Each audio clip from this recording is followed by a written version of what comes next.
close to $2 trillion. And there is a consequence to that. It means a problem in West Asia is our problem. A problem even in South America is our problem.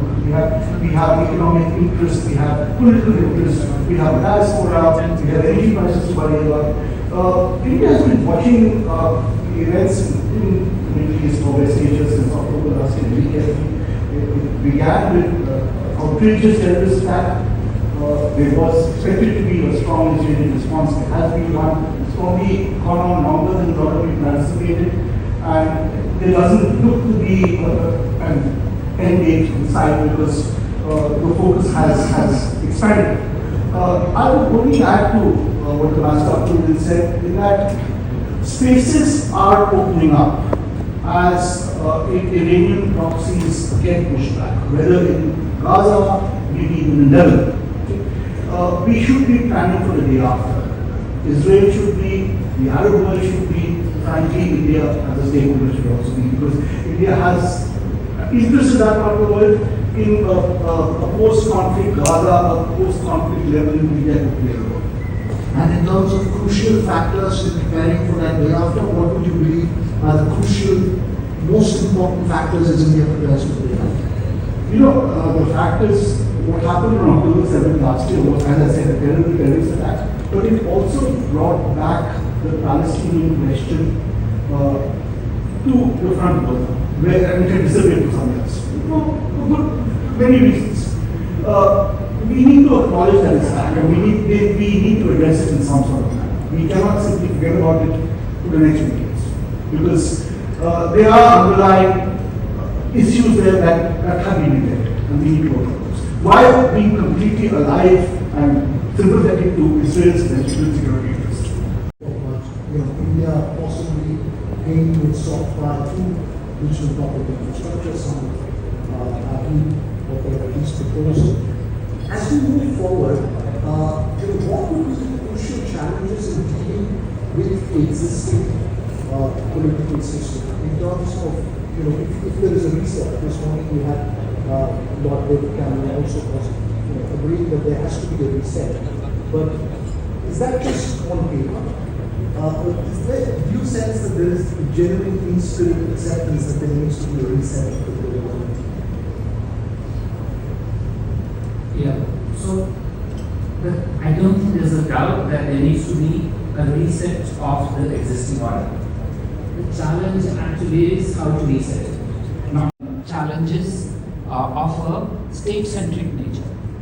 The challenges are of a transboundary nature. So, for example, the challenges that we will face is that how do we, I started by saying non-state actors of the unsavory kind in West Asia, but there are non-state actors of who we all think are doing well, but they pose challenges to states. So let me give you an example. During the last 2 years, Elon Musk and StarX have launched more satellites than every country together, and more than that. So before you know, you're going to have perhaps what some people euphemistically call the sovereign republic of Elon Musk in space. We need to look at how we will address those sort of challenges. Similarly, artificial intelligence, again, is what is right now in the sphere of non-state actors. You can name the companies, but they're all non-state in nature. Yeah, I mean, I can think of that. Or is there anything else? I feel like I've sung Galia so many times that guys, कोई suggestions? Stay a little longer with you. Sorry? Stay linger जो आप करती हैं. अरे यार उसके lyrics मुझे याद नहीं है. वही तो कर देता है. आप गर्लफ्रेंड का आई नहीं जरा कुछ अच्छा. रिकमेंडेशन. झूठी खाई थी कसम जो निभाई नहीं. कौन गाएगा मेरे साथ? आप गाओ प्लीज. आइए. नहीं झूठी खाई थी कसम जो निभाई नहीं. काटी रात में खेतों में तू आई नहीं. काटी रात मैंने खेतों में तू आई नहीं. नहीं आई आई आई तू तो आई नहीं. Thank you very much. We're going to start this session now, and so do rev up for a journey into India's electrified tomorrow, where the horizon is powered not by gas but by gigawatts. India is charging towards a cleaner, greener future with electric vehicles at the forefront. By 2030, anticipate a revolution on Indian roads where 8 crore EVs, ladies and gentlemen, hum quietly powered by a robust network of 39 lakh charging stations. Now, this isn't just about cutting emissions, it's a full throttle move towards innovation, job creation, and energy independence. With government policies fueling the surge and private sectors igniting the charge, India's EV journey promises not only to redefine mobility, but to lead by example in the global electric odyssey. Joining us, Kartikeya Harihari, founder and CEO of Charge Zone and Pillieri. Thanks very much, Kartikeya, for being with us. Thank you, Vishnu. I think one of the biggest problems in our country right now is, in fact, there are two. Number one, the pace of manufacture of EVs. It's difficult. It's linked to semiconductor availability at one level. Secondly, the availability of infrastructure to charge these EVs. So let's talk about the second part first. How soon before we have a realistically good nationwide spread of charging points? Yeah, it's a very valid point, and EV charging infrastructure is a number one enabler or a deterrent whether to buy or not to buy an EV. Now, Indian automotive industry or Indian automotive market is comprised of few segments of electric vehicles, which is very unseen in other parts of the world. We have two-wheelers, three-wheelers, and four-wheelers. And to begin with, luckily, a two-wheeler segment is a home charging candidate. Maestro and his talented tribe, Aman Ali Bangash, Ayan Ali Bangash, and we'll be joined by Kabir and Zubair in just a bit. Welcome to the stage, sir. From the timeless tradition of Indian classical to innovative global fusions, the Khans have enchanted, educated, and entertained us for years. Ustad, please. We are very happy and honored to be here and grateful to NDTV for this opportunity. We are so grateful to God Almighty that God has gifted His precious gift of music in our family. My elder son, Aman Ali Bangash, and younger son, Ayan Ali Bangash.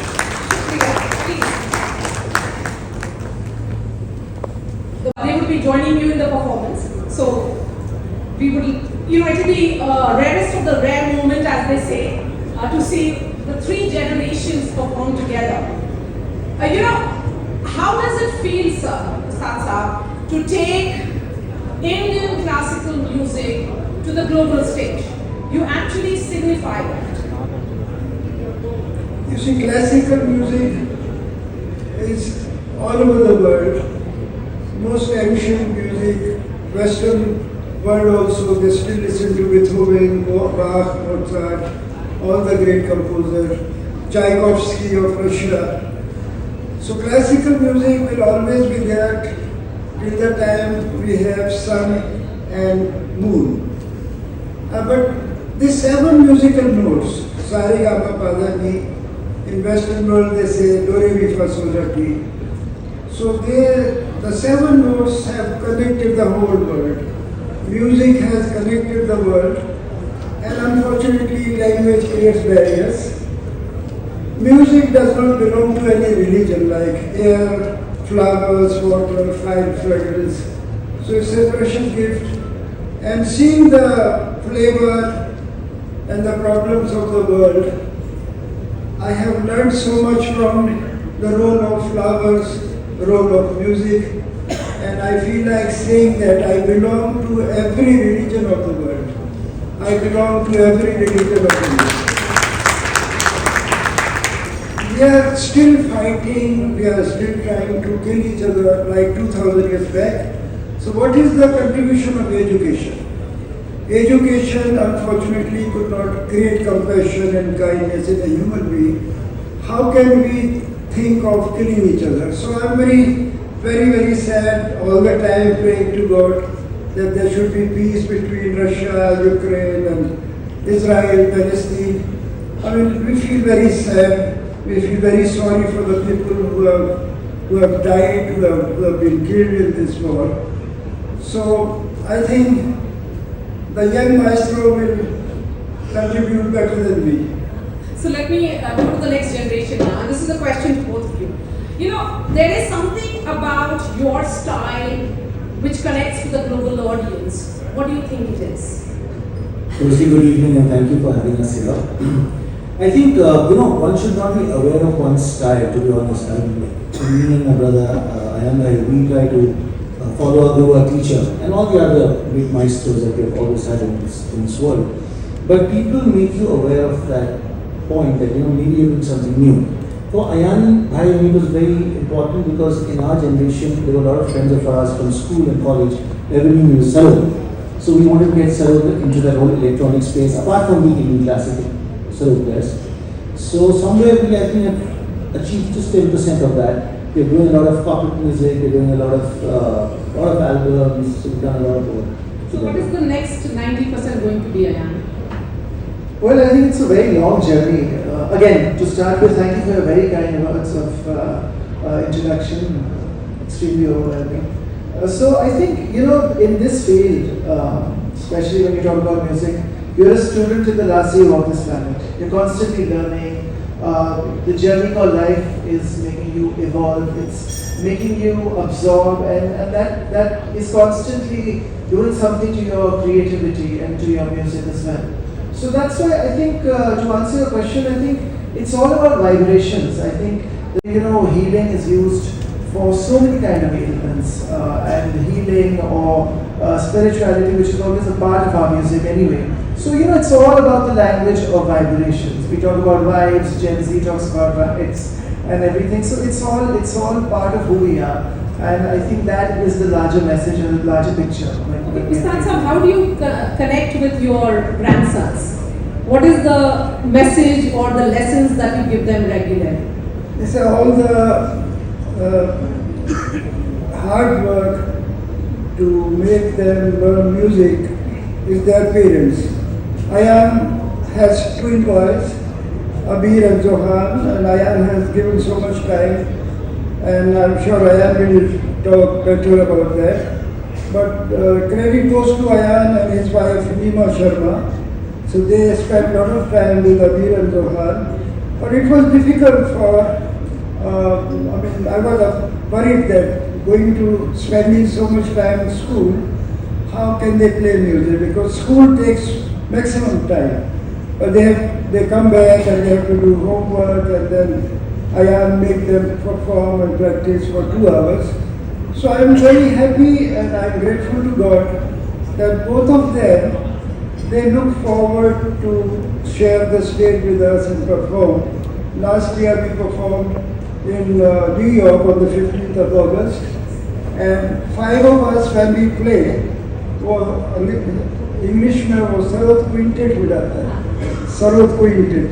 So there is a lot of demand for सरद quintet. So they are excited. बहुत ही खूबसूरती से मिल जाता है. बस वो caption भी कई जगह ऐसा होता है कि 3 generations and 1 nation. So all the legacy, all the continuation with the blessings of God Almighty. And in the life of Aman and Ayan, their mother's role is very important. Subhalakshmi Barua from Assam, she herself as an artist. So she spent a lot of time with them, and all the credit goes to their mother, whatever they are today. साधन है नहीं, दोनों बच्चे भी बैठे हैं बस for आशीर्वाद they are sitting. They need good wishes and blessings, and they're so blessed to be sharing the stage with my father. Aman Bhai and I equally blessed as well, of course. But for them just to share these moments on stage, because Indian classical music is not a written score, everything happens on stage. So that's why it's just we don't know better, for us as a family it's just a way of life, it's not really a profession. So that's why I'm just whatever I know, I'm teaching them. Of course, my brother also sits with them. My father's, of course, teaching them as well. So it's a long journey. What they eventually do in between their Messi, Ronaldo, and their video games and sarod practice, I don't know. It's a long journey. And lots of international concerts happening in India. Are they interested in watching it as well, Aman? I mean, they're very keen on it, and especially with me, they're like friends to me. So if there's any concert where I go all out there playing a bit of fast music, they just say, "I'm they don't show off." So they're like, they're very honest. They keep us in check, and I think they're two beautiful souls, and I think they're very lucky to have him as their grandfather, and I'm sure they realize one day that what the grandfather means to them. So what is a family moment when all of you are together, 5 of you? A lot of noise. A lot of noise, or is it a jam session? वो वहाँ से निकल पड़े और घर आके हमारी माता जी को उन्होंने पद्म भूषण की I think India was always the country to watch out for, according to me. Lekin I think today so many interesting things are happening in the international scene musically. So many genres of Indian music. एक अलग रंग India का पूरी दुनिया को देखने को मिल रहा है. Music में ही नहीं, कितने fields में. So I think we have very exciting times ahead of us and exciting creativity ahead of us. And a lot of interesting works happening, and I hope Aman Bhai, I and Abbas, all of us are also part of that exciting journey. Thank you so much, and we now look forward to the moment all of us have been waiting for. Every month there will be almost 5,000 tons of barley consumption which will be there. So it should benefit around 80 to 90,000 farmers in and around that region. So I think when we talk about Vikasit Bharat, unless we don't touch the roots of the rural area and the corporates doesn't take this responsibility, the real Vikasit Bharat dream will not come true. So that is also one of the initiatives of Sparnorika, who decided that we go to the remotest area. We basically teach them the sustainable farming